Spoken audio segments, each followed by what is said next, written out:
Dear class 9th student, उम्मीद है आप खैरियत से होंगे। जैसा कि आप जानते हैं कि आपका स्मार्ट सिलेबस है वो आ चुका हुआ है। तो स्मार्ट सिलेबस के साथ साथ जो है वो आपका जो ऑफिशियल बोर्ड पेपर है, ठीक है, ऑफिशियल जो बोर्ड पेपर है, जो इसका जो पहला हिस्सा मैं सॉल्व कर चुका हूँ आज की वीडियो में।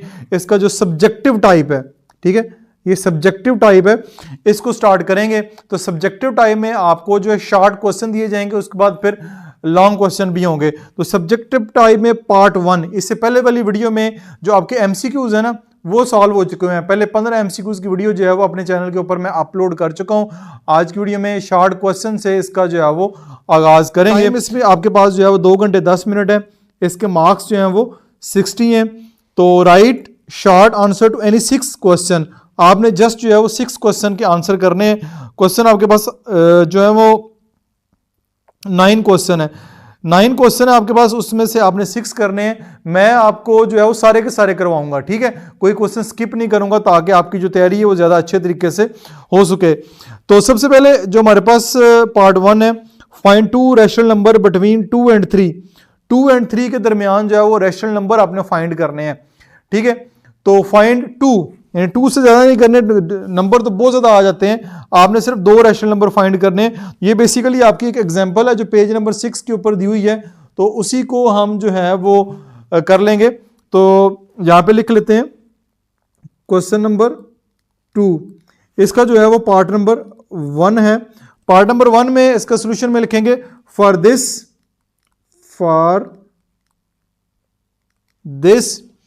find the average of 2 and 3। find the average of 2 and 3। यानी इसका जो तरीकाकार है, जो भी नंबर आपको 2 दिए जाएंगे उनके दरमियान वाला नंबर आपने फाइंड करना है। तो सबसे पहले उनकी एवरेज फाइंड करनी है। तो इसकी एवरेज फाइंड करने का जो तरीकाकार है वो आपने मुझे जल्दी से कमेंट्स में बताना है। 2 नंबर को ऐड करें, जिन 2 नंबर की एवरेज फाइंड करनी है, 2 नंबर को ऐड करें, डिवाइड कर दें 2 के ऊपर, यानी जितने नंबर हैं 2 नंबर है 2 पे डिवाइड कर दें। तो ये आपके पास जो आंसर आ जाएगा वो आ जाएगा 5/2। ये आपके पास 5/2 आ गया। तो 5/2 is a rational number between 2 and 3, यानी 2 नंबर की एवरेज है, दोनों नंबर के दरमियान आता है। ये वाला जो नंबर है ना 5/2, ये दोनों नंबर के दरमियान आ जाता है। अब एक नंबर तो आपने फाइंड कर लिया, अब आप एक और नंबर फाइंड करेंगे, ठीक है। उस नंबर को फाइंड करने का जो तरीकाकार है वो हम ये करेंगे कि हम एक नंबर हमारे पास 2 है और 3 है, 2 और 3 के दरमियान एक नंबर 5/2 आ गया। अब 5/2 की हम 3 के साथ जो है वो एवरेज फाइंड कर लेते हैं, यानी 5/2 और 3 की जब एवरेज फाइंड करेंगे तो हमारे पास एक और नंबर आ जाएगा। तो यहां पे मैं लिखता हूं we will again find average of 3। एक नंबर हम 3 कर लेते हैं और एक नंबर जो है वो 5/2 कर लेते हैं, ठीक है, 5/2। यानी कि एक नंबर 3 तो है और 5/2 के दरमियान जो नंबर आ जाएगा वो हमारा एक और नंबर बन जाएगा। तो इसका जो तरीकाकार ये होगा, क्योंकि एक नंबर आप फ्रैक्शन में है, दूसरा नंबर आपको फ्रैक्शन के बगैर नजर आ रहा है, तो इसको हम क्या करते हैं 5/2, ठीक है, इसको हम ऐड करेंगे +3 इसमें ऐड कर लेंगे हम, क्योंकि 2 नंबर है, एक नंबर है 5/2 और एक नंबर है 3, दोनों को ऐड करेंगे और डिवाइड कर देंगे हम 2 के ऊपर। 2 के ऊपर क्यों करेंगे? क्योंकि 2 नंबर है। तो सबसे पहले हम इसको सॉल्व कर लेते हैं। इधर इसके नीचे 1 लगा लें, इन दोनों का जो एलसीएम है वो हमारे पास 2 आएगा। यहां पे लिख लें 2, ये ऊपर आ जाएगा 5, ये आ जाएगा 6, नीचे आ जाएगा 2। नेक्स्ट स्टेप में आएगा आपके पास 11/2 डिवाइड बाय 2। अब ये डिवाइड बाय 2 है, जब ये ऊपर जाएगा ना, ऐसे ये ऊपर जाएगा तो 11/2, ये नीचे डिवाइड हो रहा है, इधर जाके जो है वो मल्टीप्लाई हो जाएगा। ये 2/1 है बेसिकली, इसको जब करेंगे तो ये 1/2 हो जाएगा, ये 1/2 हो जाएगा। तो हमारे पास जो आंसर रहेगा 11 1 11 और 2 2 4, तो 11/4 आंसर आ जाएगा। तो एक 11/4 है और एक आपके पास जो है वो 5/2 आया। ये 2 नंबर आए हैं, ये 2 नंबर आपके पास आए हैं जो इन 2 नंबर के दरमियान में आ रहे हैं, ठीक है, ये पूरा इसका मेथड है। मैंने थोड़ा बड़ा करके लिखता हूँ, इस तरह आपको ये लगना और होगा आंसर इसका बहुत बड़ा, ये शॉर्ट ही है, मैं थोड़ी बड़ी राइटिंग में इसको लिख रहा हूँ। तो आप जब इसको सॉल्व करेंगे तो इसके और जवाब भी आ सकते हैं, यानी ज़रूरी नहीं कि यही जवाब आए, इसके अलावा इसके जवाब जो हैं वो काफ़ी सारे आ सकते हैं। हो सकता है कि आप जो है 5 और 2 की एवरेज जो है मैंने 3 के साथ ली है, आप यहाँ पे 2 के साथ ले लें, ठीक है, 2 के साथ ले लेंगे तब कोई और आंसर आ जाएगा। तो इस तरह आंसर में जो है वो फर्क आ सकता है, लेकिन ये दो आंसर भी इसके बिल्कुल ठीक है। बाद हम पार्ट नंबर 2 की जानब चलते हैं। पार्ट नंबर 2 बड़ा आसान सा है, सिंपलीफाई, इस क्वेश्चन को अपने सिंपलीफाई करना है और जो लॉज ऑफ एक्सपोनेंट है वो हमने पढ़े हैं, वो यहाँ पे अप्लाई होंगे। बाकी सिंपल सा क्वेश्चन है। क्वेश्चन लिखा हुआ है सिंपलीफाई 3/4 ऊपर होल की पावर -2 है, डिवाइड बाय 4/9 होल की पावर 3 मल्टीप्लाई बाय 16/27। तो सबसे पहला काम इसमें ये होता है कि जो पावर नेगेटिव है इसको पॉजिटिव करना है। इसको पॉजिटिव करने का तरीकाकार ये होता है कि इसकी जो बेस है इसका रेसिप्रोकल कर दें, उल्ट कर दें। 4 ऊपर चला जाएगा, 3 इसका नीचे आ जाएगा, तो पावर जो है वो पॉजिटिव हो जाएगी। डिवीजन का साइन है, ये मल्टीप्लाई में चला जाएगा, तो 9 ऊपर चला जाएगा और 4 नीचे आ जाएगा, ऊपर पावर जो है वो 3 रहेगी। ये 16/27 वैसे का वैसे आ जाएगा, इसको कुछ भी नहीं करना।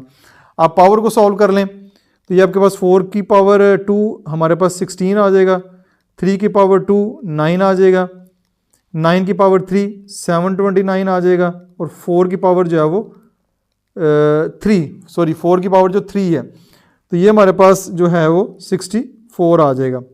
4 की power 3 64 multiply by 16 divide by 27।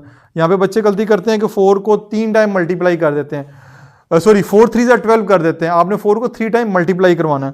तो 16 1 16 और 16 4 64, 4 1 4 4 4 64, 9 1 9 9 8 27 1 आ जाएगा, 27 1 27 27 को यहाँ पे आप 3 से मल्टीप्लाई जो है वो कर देंगे तो बस 81 आ जाएगा। तो सारे कट गए हैं। ऊपर हमारे पास जो बचा है वो बचा है 4 मल्टीप्लाई बाय 3, 4 मल्टीप्लाई बाय 3 आपके पास 12 जो है वो इसका आंसर है। ये जो है वो टोटली सिंप्लीफाई हो चुका है। नेक्स्ट चलते हैं जी। नेक्स्ट हमारे पास जो तीसरा पार्ट है उसमें वो कह रहे हैं find the value of x in log of x base 10 is equal to -3। तो यहाँ पे x की वैल्यू जो है वो फाइंड करना है। x की क्या वैल्यू आएगी? तो बड़ा आसान सा क्वेश्चन है। आपने एक लॉगरिथमिक फॉर्म पढ़ी हुई है, एक एक्सपोनेंशियल फॉर्म पढ़ी हुई है। तो ये हमारे पास लॉगरिथमिक फॉर्म है, इसको एक्सपोनेंशियल फॉर्म में करेंगे। तो एक्सपोनेंशियल फॉर्म में करेंगे तो ये आपके पास 10 ऐसे कैसे रहेगा, -3 आपका इधर आ जाएगा, -3 इधर आ जाएगा, और ये जो x है वो इसकी जगह ले लेगा। ये आपके पास जो है वो इसकी एक्सपोनेंशियल फॉर्म आ गई है। ये लॉगरिथमिक फॉर्म है, ये आपके पास एक्सपोनेंशियल फॉर्म आ गई है। अब x की वैल्यू फाइंड करनी है। अगेन पावर जो है वो माइनस में, पावर को पॉजिटिव करने के लिए आप जो है वो 1/10 कर देंगे, तो पावर जो है वो आपकी पॉजिटिव हो जाएगी। ठीक है, ये 10/1 है। ठीक है, नीचे कुछ बना ना हो तो 1 होता है, तो 1/10 हो जाएगा, पावर 3 हो जाएगी। तो ये आपके पास 1/10 यानी कि 10 को 3 दफ़ा जब मल्टीप्लाई करवाएंगे आप तो ये आपके पास 1000 जो है वो आ जाएगा। तो यहाँ पे आपके पास 1000 आ जाएगा और ये x की वैल्यू जो है 1/1000 होगी। ये क्वेश्चन भी हो गया। नेक्स्ट क्वेश्चन नंबर 4 है, उसमें वो कह रहे हैं फाइंड द कैरेक्टरिस्टिक ऑफ 0.00049। इसका खासा मालूम करें। ठीक है, कैरेक्टरिस्टिक होता है खासा मालूम करें। अगर आपने चैप्टर पढ़ा हुआ है लॉग वाला 3 तो उसमें बड़ी डिटेल के साथ जो है, आई थिंक हाँ 2 चैप्टर है इस बुक में, तो दूसरे चैप्टर में लॉग के ऊपर डिटेल से बात की। आपने इसकी कैरेक्टरिस्टिक या खासा फाइंड करना है। खासा ये होता है कि डेसिमल जो आपको नज़र आ रहा है, डेसिमल को आपने मूव करना होता है फर्स्ट नॉन जीरो नंबर के बाद। तो फर्स्ट नॉन जीरो नंबर यहाँ पे 4 है, तो आपने डेसिमल को मूव करना है इधर। डेसिमल को मूव करेंगे इधर तो ये आ जाएगा 4.9। ठीक है, ये 4.9 हो जाएगा। तो बेसिकली हमने इसकी कैरेक्टरिस्टिक या खासा फाइंड करना है। तो हमने 1 2 3 4 5 पॉइंट मूव किया है। 5 पॉइंट हमने जो है वो मूव किया। यहाँ पे लिखेंगे कैरेक्टरिस्टिक आपकी आ जाएगी 5। ठीक है, क्योंकि 5 डेसिमल प्लेस आप मूव हुए हैं। अब जो है वो 5 जो है लेफ्ट टू राइट हुए हैं। ठीक है, हम जो है लेफ्ट टू राइट हुए हैं। तो इसका भी रूल है कि जब आप लेफ्ट टू राइट जाते हैं तो कैरेक्टरिस्टिक नेगेटिव आती है, जब राइट टू लेफ्ट आते हैं फिर पॉजिटिव आती है। तो अभी हम लेफ्ट टू राइट गए हैं तो ये वाली कैरेक्टरिस्टिक जो है वो नेगेटिव होगी। तो कैरेक्टरिस्टिक का साइन जो है इसके साथ भी लगा लेते हैं। यहाँ वैसे जब मेंटीसा के साथ लिखेंगे तो ये माइनस का साइन आप ऊपर डालेंगे। तो ये आंसर भी ठीक है, लेकिन मोस्ट सूटेबल आंसर आप इस तरह लिखेंगे तो एग्जामिनर को पता चलेगा कि आपका कॉन्सेप्ट ज़्यादा बेहतर है, तो आपको उम्मीद है कि इसके अच्छे नंबर आगे पेपर में भी चल के अच्छे नंबर आपको मिलते रहेंगे।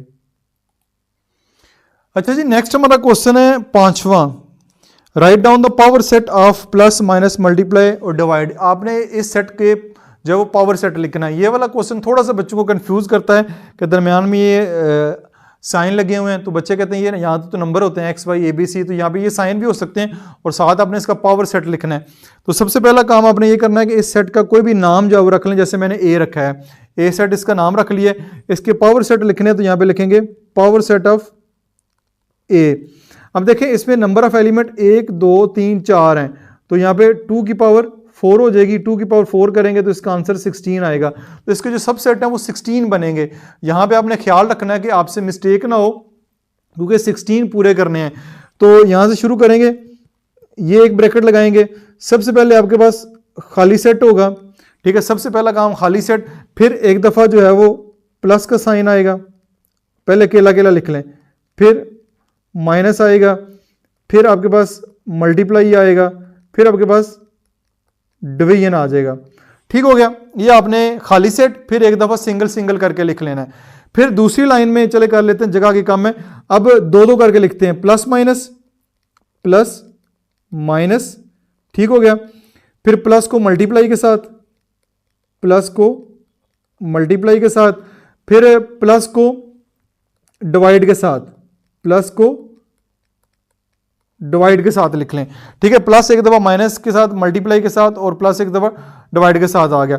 फिर माइनस की बारी आती है, माइनस एक दफ़ा जो है वो मल्टीप्लाई के साथ आ गया, माइनस एक दफ़ा मल्टीप्लाई के साथ आएगा, फिर माइनस एक दफ़ा जो है वो डिवाइड के साथ आ जाएगा। ठीक हो गया, माइनस भी होगा। फिर मल्टीप्लाई जो है वो एक दफ़ा आपका आ जाएगा डिवाइड के साथ, मल्टीप्लाई एक दफ़ा डिवाइड के साथ आ जाएगा। अब 1 2 3 4 5 6 7 8 9 10 11 हो गए हैं। अब दो दो करके हो गए हैं, अब बारी आती है 3 3 की। अब 3 3 करके लिखने हैं, तो आप जो है थोड़ा सा इधर से शुरू कर लेते हैं। अब plus minus multiply, plus minus multiply, ये ठीक है, प्लस माइनस मल्टीप्लाई, फिर plus minus divide, plus minus divide आ जाएगा, प्लस माइनस डिवाइड हो जाएगा। ये हो गया, प्लस के साथ हो गया। अब माइनस के साथ लिखते हैं, माइनस मल्टीप्लाई डिवाइड, यानी माइनस मल्टीप्लाई और डिवाइड आपका आ जाएगा। अच्छा जी, अब हमारा आ गया प्लस वाले, प्लस का 3 के साथ हो गया, plus minus multiply plus minus divide. अब प्लस वाला एक जो हमारा रह गया, प्लस मल्टीप्लाई डिवाइड, वो भी लिख लें। ये माइनस वाला मैंने लिखा है, प्लस मल्टीप्लाई और डिवाइड, ये रह गया था। और एक माइनस वाला तो मैंने लिख दिया, माइनस मल्टीप्लाई डिवाइड।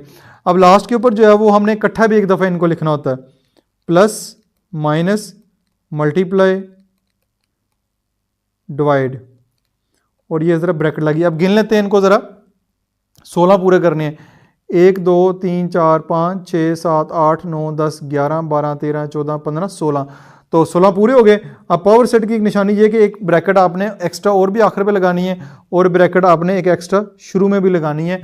तो ये आप डबल ब्रैकेट करेंगे तो ये आपका पावर सेट वाला सवाल सॉल्व हो गया। इसके भी 3 नंबर है, लेकिन आपने कोशिश करनी है कि 16 के 16 आप पूरे करें। अगर कोई गलती हो रही है तो बाद में भी इसको नोट डाउन करके आप ठीक कर सकते हैं। तो ये आपका जो 5वां क्वेश्चन है ये भी सॉल्व हो चुका है। इसके बाद जो नेक्स्ट हमारा पार्ट है, part number 6, define difference of two set. Two set को हमने डिफरेंस को डिफाइन करना है, यानी दो सेट को अगर माइनस करना हो तो कैसे करेंगे। तो इसका मैंने डिफाइन भी कर दिया, the difference of set A, यानी सेट एक ए है, एंड सेट बी, एक सेट बी है, is the set of all the elements that belongs to A but not do not belongs to B. यानी दो सेट हैं, जब उनका डिफरेंस लेंगे तो उसमें ऐसे एलिमेंट आएंगे जो सेट बी में जो है वो होंगे, वो सेट ए के आंसर में नहीं आएंगे। तो इसको मैं अगर एक्सप्लेन करूं तो सेट ए आपके पास है, ये सेट ए है 1 2 3 4। इसके बाद सेट बी है 3 4 5 6।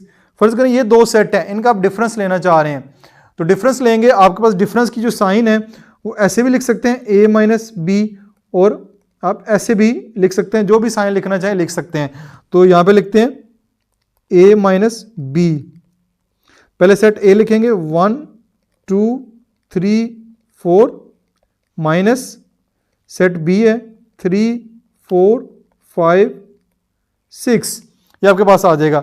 3 4 इधर भी है 3 4 इधर भी है, तो ये आपस में कैंसिल हो जाएंगे। तो शुरू में आपके पास a है, तो सेट a के जो एलिमेंट होंगे वो आपने पहले लिखने हैं और वो जो बचेंगे वही हमारा जवाब होगा।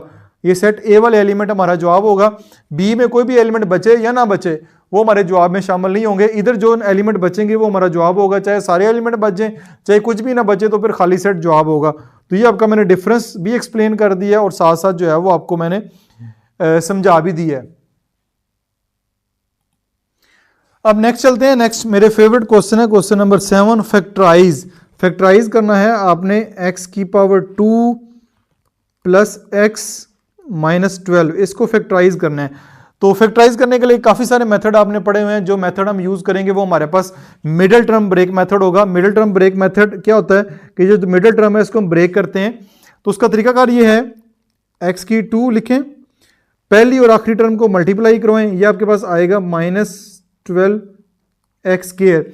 अब आपने दो नंबर ऐसे लेने हैं जिनको मल्टीप्लाई करें, माइनस 12x स्क्वायर आए प्लस करें तो ये वाला 1x आना चाहिए, यहाँ पे 1 बेशक लिख लें, ठीक है। वो दो नंबर आपके पास 4x और 3x बन रहे हैं। 4x एंड 3, 4 3 से 12, 4 में से 3 जाएंगे तो हमारे पास प्लस 1 आ जाएगा। साइन लगाने, इधर प्लस का साइन है तो इधर बड़े के साथ प्लस लगा दें, इधर फिर माइनस लगाएंगे, प्लस माइनस माइनस हो जाएगा। तो ये आपकी मिडिल टर्म ब्रेक जो है वो इस तरह हो गई है। तो यहाँ पे लिखते हैं अब x square minus 3x plus 4x minus 12, तो ये आपके पास आ जाएगा। अब चार टर्म बन गई हैं, दो, इन दो को लहदा सॉल्व कर लेते हैं, इन दो का लहदा सॉल्व कर लेते हैं। यहाँ से आप x कॉमन लेंगे, x माइनस 3, यहाँ से प्लस 4 कॉमन लेंगे, यहाँ पे भी x माइनस 3 आ जाएगा। अब x माइनस 3 दोनों में जब सेम आ गया, इससे मुराद है कि आपने बिल्कुल ठीक इसकी फैक्टराइजेशन की है। x माइनस 3 एक दफ़ा कॉमन ले लें और इधर x प्लस 4 आ जाएगा और ये आपका इस तरह आंसर आ जाएगा। तो ये सवाल भी सॉल्व हो गया है। नेक्स्ट हम चलते हैं। नेक्स्ट पार्ट नंबर 8 है 125 a की पावर 3 माइनस 1, इसको भी फैक्टराइज करना है। तो यहाँ पे एक फार्मूला आप ज़हन नशीन कर लें कि a की पावर 3 नेगेटिव b की पावर 3, ये सेपरेट क्यूब वाला फार्मूला इधर आएगा, a माइनस b, इधर आएगा a square plus A B plus B square, ये वाला फार्मूला यहाँ पे अप्लाई होगा।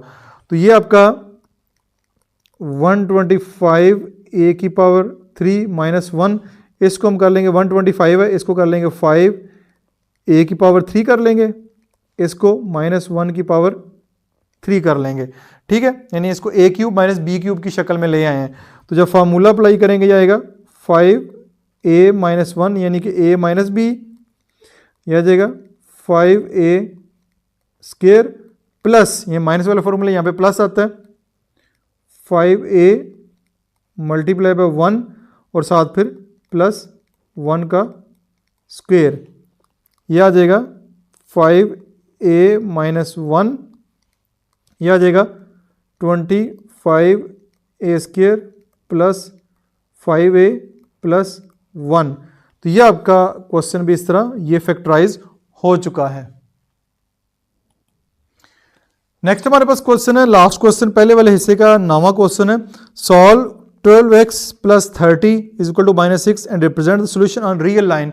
रियल लाइन के ऊपर इसका सोल्यूशन भी आपने शो करना है। तो इसको सॉल्व कर लेते हैं। सबसे पहले x की वैल्यू फाइंड करते हैं। 12x प्लस 30 है, उधर जाके क्या हो जाएगा माइनस 30, माइनस 6, ये इधर आके माइनस 30 हो जाएगा।